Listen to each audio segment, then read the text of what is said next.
Welcome to the Business Buyer Diaries. My name is Nathan Platter. I'm a full-time employee, and I bought a business. I did everything right, from finding the deal, handling all the due diligence on 63 opportunities, and ultimately bought a profitable gym. And boy, was I in for a big surprise as a new owner. I chronicled everything in real time, including the biggest wins to the stressful nights at 2 a.m. I'm sharing my journey without sugarcoating anything, so you don't make the same mistakes that I did. Here's today's episode.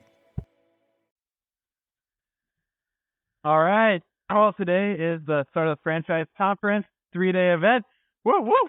And a couple of the items that have to get signed for the bank to close the thing are actually some wet signatures from the franchisor themselves.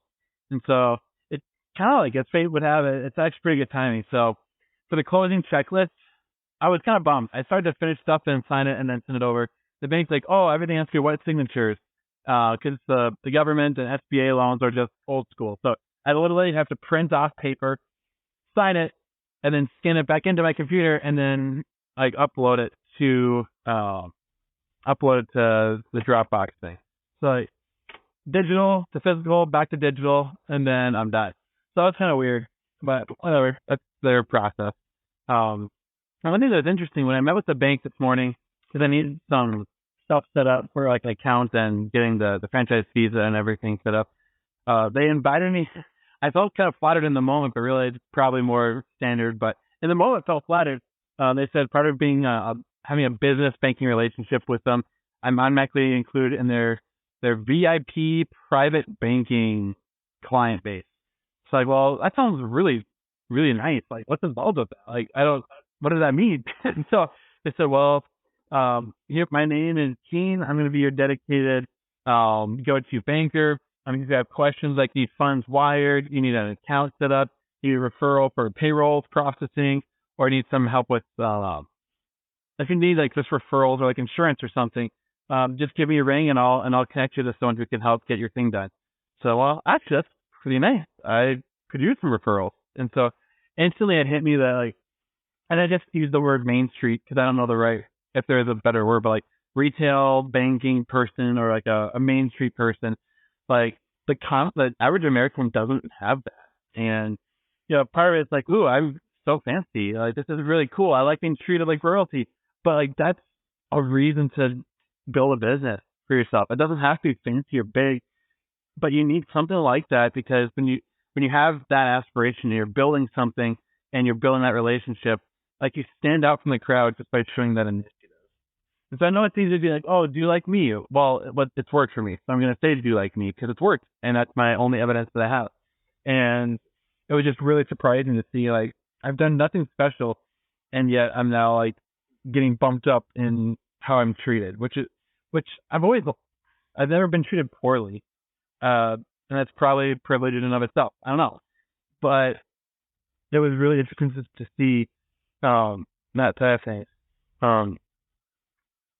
It's just weird, man. Like, I don't know how to process it. Like, I like it. I'm not going to stop it. But it also is a little uncomfortable, too, because I'm used to being a normal Joe. Like, I don't know. I won't say too many words on it because that'll ruin the surprise. But anyhow, I got that set up, getting a quote on the insurance side of things. Going to do a quick workout here. The franchise convention starts in about an hour and a half or so. I'm going as a new franchisee in the system here in the Twin Cities. Everything else is completely confidential. And I'll probably see 3 people out of 100 that I know, but smile and nod. My goal is to be a learner and observer, not to be heard or networked. I'm used to going to networking events and like shake everybody's hand, make sure they get your business card, make sure that if you need a job, you have like people that will help you. But here, like, I'm taking on a new persona for the day, where like I'll not be a wallflower, but I don't need to be the center of attention, because my goal is to learn about the system, meet some fellow franchisees, and to just be semi-forgettable, because I don't need to be known at this.